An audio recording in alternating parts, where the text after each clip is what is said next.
I'm writing out a collab that I've been doing with Stan. So Stan is a company that has a link in bio product that is basically like you build your own site. You can host products on it, courses on it, communities on it. You can do a lot on Stan. I actually think it's a really incredible platform. I use it as my own kind of storefront for me as a creator. The collaboration that I'm doing with them is what we're calling the business blueprint. It's basically me talking to creators about different things around business. For you guys that are listening to this right now, how I would make $100,000 if I started from scratch today as a creator, I would pick one platform that I feel that I have talent for. If you feel like you're good at aesthetic video, I would do Instagram. If you feel like you like rambling off the cuff, I would do TikTok. If you feel like you enjoy written content, I would pick something like LinkedIn or X. I would just ask myself, like, what do I feel like I'm the most natural at and enjoy the most? I would pick a couple different repetitive styles of content with ideally a repetitive title that people can get to know you for. So exactly how I was saying how I'm doing with Stan, we're calling it the business blueprint. I want people to be like, oh, did you see the business blueprint with Stan and JT? Just something that people can actually remember, share with a friend, and talk about in a group. Once my community is big enough on one platform, I wouldn't try to go to multiple at once. I would stick to one that I feel like I'm really good at, because you're going to be spending a lot of energy. You're starting from zero, and it's going to be too hard for you to balance trying to build all of these at one time when you have never built one before. Once my community is big enough on one platform, I would monetize in 3 different ways. So what I mean as big enough is like you really can tell that there's buy-in. People are actively asking a lot of questions, and you just have a feeling of like, okay, I know people are coming to me with different things that I could help them answer. So I want to monetize in a couple of ways now that actually are going to help them. And now we're going to switch over to the actual content studio side. Let's switch cameras here.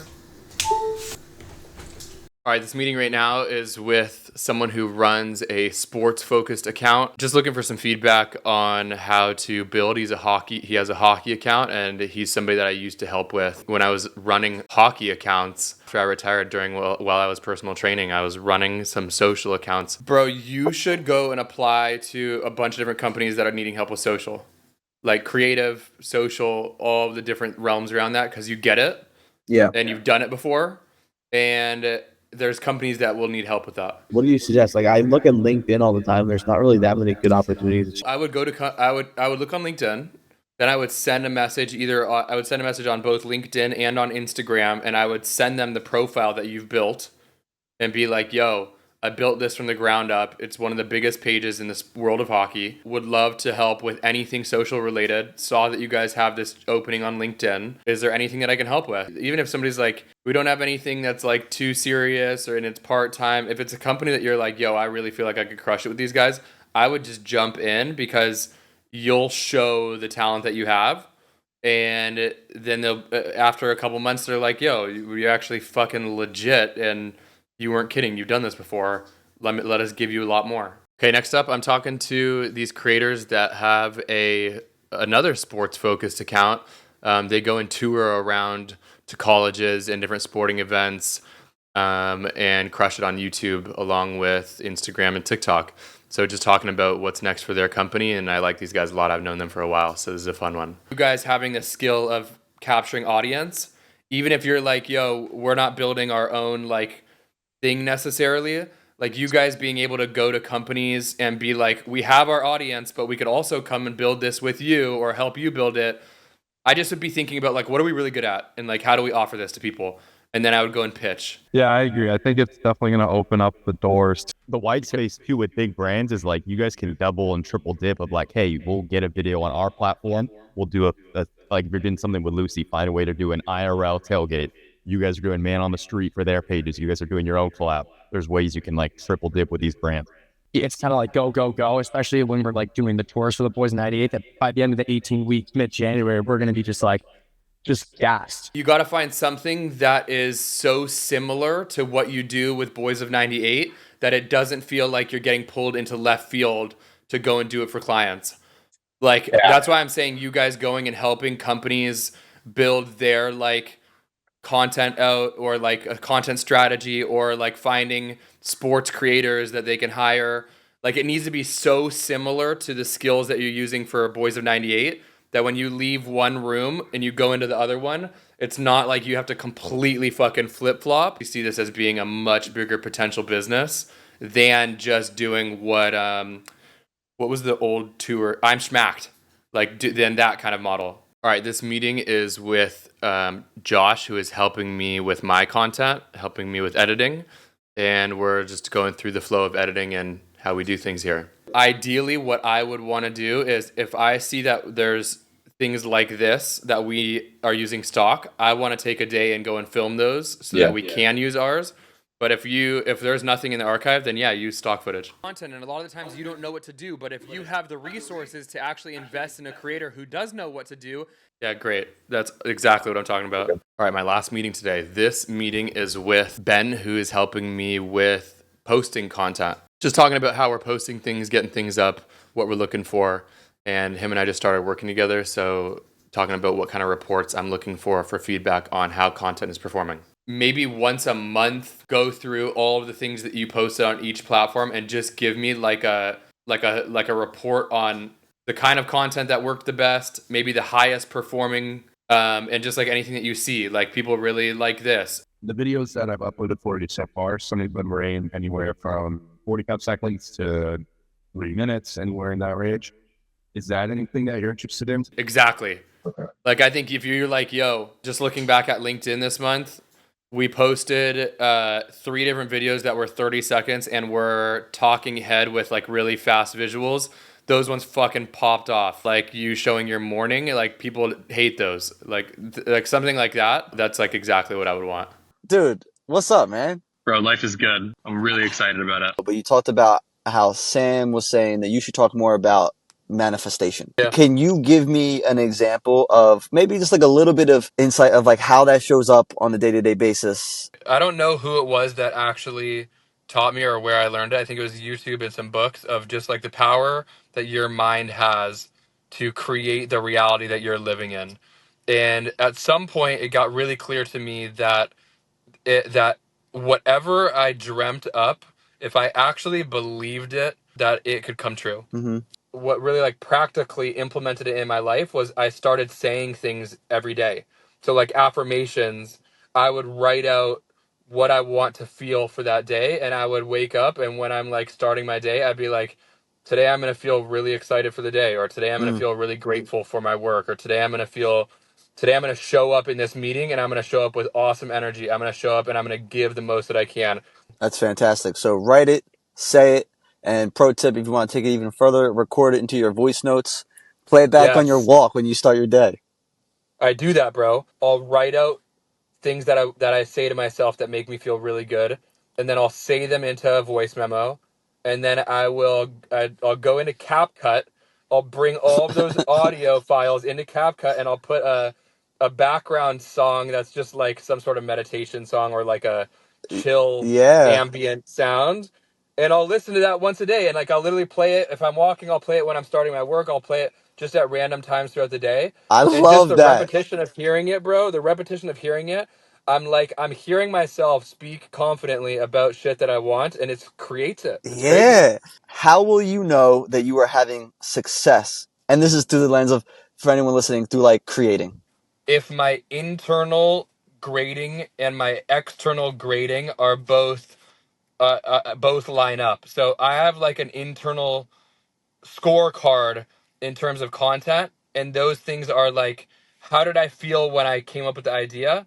How did the filming go? How did the editing go?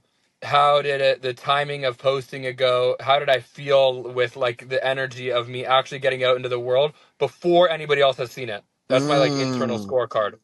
External scorecard is, did it perform well? Did people comment on it? And like, is the comment sentiment good? Did people actually resonate with it? That's external. If both of those line up, then I feel like, okay, this went really well. What activities were the most fun for you to explore as a kid? What did you like about those activities? Are there any elements about them that you, if you brought them, that you could bring into your content now? All right, so when I was a kid, I loved a couple of different things. I loved the internet, I loved creativity, and I loved sports. I feel like those 3 things are 3 things that I'm doing right now in different ways. But genuinely, when I was a kid, one of the things that I had the most fun doing was being on AOL Instant Messenger, being on E-Bombs World, being Yep. on LimeWire, being on Napster. Like, I loved the internet culture. I loved it. So that was one thing that I really loved as a kid. Creativity. I had a home video camera, and me and my friends would go and make little, like, almost Jackass style stunt videos. So I loved creating when I was a kid. In sports, I loved trying to be good at something that was physically demanding. And I feel like right now, in a weird way, business kind of feels that way for me. So when I was asking myself this question, it really does feel like my work that I'm doing right now is me being able to play like I am a kid. I love that.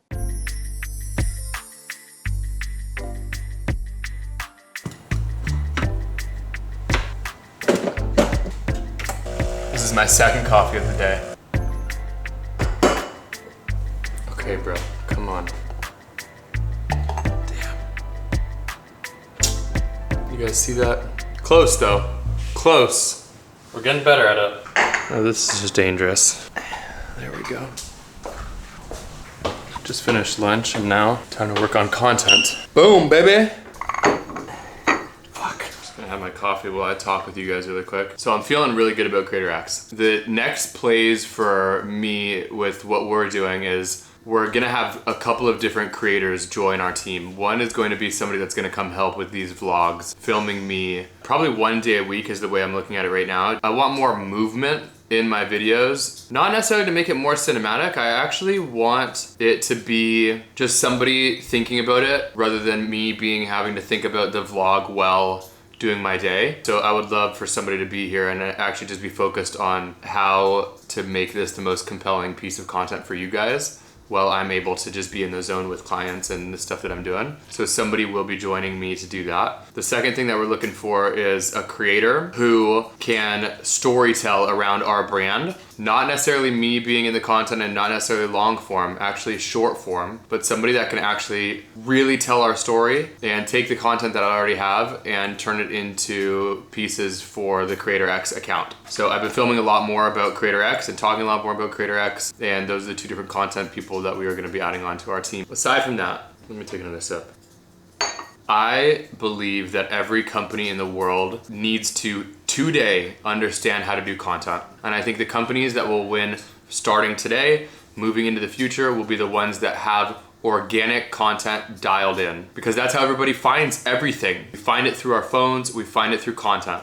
I am of the belief that content is a core part of the company at any stage. Very rarely is a social media manager that is a traditional social media manager very understanding of organic content and how to actually build a channel organically. Most social media managers really understand community, so they understand how to engage with people in the DMs, and they understand community in the sense of how to reply to comments or give customer service if somebody's asking a question about a product. But most social media managers are not organic content creators that have built audience. So that's social media managers. CMOs, brand managers, creative directors, most of those roles come from a traditional background that does not understand short form organic social media or even long form organic social media. They might understand storytelling, they might understand big production, but to get attention on the platforms today,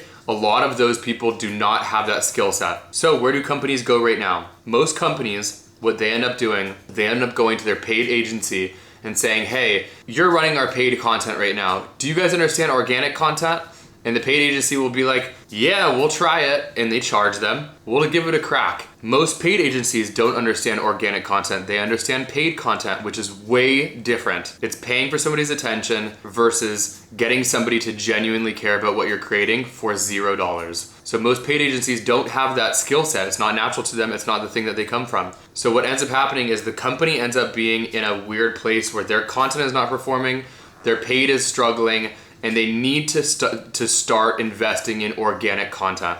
And the way that I think that most companies will start doing that is they will start hiring creators who are the best at organic content to help them with their needs. So there's no place to do that. There's nowhere to go where there is expert content creators that have been curated, that are vetted, people that are certified and legitimate at what they do, where companies can go and be like, we need a content creator for this or that, or all of the above. This is our budget. This is the timetable. This is the location. Can you go and find them for us? Indeed as a platform, Upwork as a platform, LinkedIn as a platform. The challenge with all of them is anybody from both sides can go and join. The issue with that is there's nobody in the middle that is actually looking through all of the applicants and saying, this person's qualified, this person's not. This person's qualified, this person's not. And the reason why that's happening is because you have to, as the middleman, really have a deep understanding of the platform. You have to have a deep knowledge of what the role is, who the candidates are, what the company is looking for, why the candidate might have an interest in it. Are they qualified for that? Can they actually deliver on what that brand is looking for? You have to have knowledge to be a middleman, which is why a lot of these platforms like Upwork and Indeed just build the marketplace where anybody can talk to anybody, because it's easier for them to scale that way and build a massive product that way where millions of people are on it and hundreds of thousands of brands are on it and using it. And for some roles, that's what the company wants. The company is like, yeah, I'm good with this. I know what I'm looking for. Let me come in and let me just sift through 1,000 applicants and find the person that we're looking for. But when you really need expertise and you really need somebody that is certified in what they do and you know they're gonna deliver, a lot of the companies don't want to spend that time sifting through 1,000 applicants. They want somebody that goes, this is the right person for you. Here's a list of 50 of them or 20 of them or 100 of them or whatever, and we're curating it specifically to your needs, and we're gonna help you get this project off the ground. That's why I think that we are so unique in what we do, is because I have 15 plus years as a creator. I have 8+ years on the business side. All of my time in my life is spent with both sides. Most of my friend group is founders and business people and creators in Los Angeles. When I get on my computer to do my work, I'm talking to founders and business people and creators and creatives in Los Angeles and all around the world. This is literally my network. This is all that I spend my time in. Because of my understanding as one, because of my genuine enjoyment as two, that I really, really, really enjoy what I do. I love helping creators. I love helping brands. I love being the person that gets on the call with one of these companies and is like, I'm gonna help you find this person and they're gonna fucking crush it for you. I love that feeling. And the third one is because it's really, really needed right now. Because content is really needed, because creators are really needed, and because the skill set that creators possess is really needed from companies right now. Those three reasons are why I think that I have something that is going to be very legitimate and be a big business, and it's why I'm so stoked on what we're doing. So that's my little rant for you. And now I'm gonna get into looking through some lists for us to find one of those creators for our team. So we just placed this creator named Caleb with a company called Stan. Caleb is a storytelling creator who is tasked with going and creating compelling content that will really appeal to companies' demographic, people that are interested in their product. There's this really interesting moment where cinematography is really popular in short form video. And the way that I look at it is long-term, one of two things is gonna happen with a lot of these content creators who are really good at cinema. One is they crush it, build a personal brand really big to the point where they are able to build their own business or become big directors or screenwriters or transition into big screen like Hollywood. The second option is they build their own personal, they get opportunities, but they just either through not having the interest or not having the skill set or not having the opportunity, don't get the opportunity to actually transition into Hollywood or build a business big enough for themselves to want to pursue it. And with those second group, a lot of them are gonna have the opportunity to go into a company and help a company build Red Bull Media House 2024, because a lot of companies have the budget to invest into really high quality content, and especially somebody that understands how to reach their audience. That's what I am banking on, and that's what we're seeing a lot of, and that's why we're building creatorX. All right, so I'm just doing this voice memo on my phone, and this is occasionally how I'll do content where I will record a voice memo that doesn't need to have me in the video, and I'll just send the voicemail straight up to the content team for them to actually put visuals over top of. And I'll do it where I'm thinking about what are the visuals that need to be over top of this so that they can go and pull them, and just to try and make it a little bit easier on them. So this is what I ended up with. If you've ever heard of Red Bull, this is what my company's thesis is built around. Red Bull did one thing really well. They used relevant media to build loyalty with the customers that they are trying to reach. And right now, the relevant media of today is the social platforms that we consume on. So I believe the best companies of the modern day will be looking to build their own Red Bull media house internally. But knowing what to look for in a creator today, or where to find them, or how to work with them is really confusing for most companies, which is why my company, creatorX, exists. We are a global creator marketplace. We are expert curated, and we help companies understand who they need to hire, how much they should pay them, and we go and find those people for them. I know that every company needs to understand content, and that's why I'm fired up to help the world's most relevant brands. Boom! There we go. Felt good with that one. Okay, that's the day for me. Let's shut everything down. Let's blow this can out. Let's turn this TV off. Let's get out of here for the day. What an awesome day. 8 hours of meetings, and then filming, editing, a podcast. I'm excited for more people to come to the house. It's been like a year and a half now since we really had employees coming in, and I think that it's gonna start happening really soon, where we're gonna start doing at least 1 day a week in the office and have somebody actually come in and film everything. And I'm really excited for that. A lot of good happening. I hope there's a lot of good happening in your life as well. I hope that wherever you're at, I hope that the company that you're doing, where you're working, your family situation, your house situation, I just hope that shit's going well for you. I mean that for real. If you've got to this point in the video, I'm very grateful. And there's a lot more shit coming. I wouldn't say that if that wasn't really happening, because I just know how many people we're gonna help, and hopefully you're one of them. All right, I'm out of here. Peace.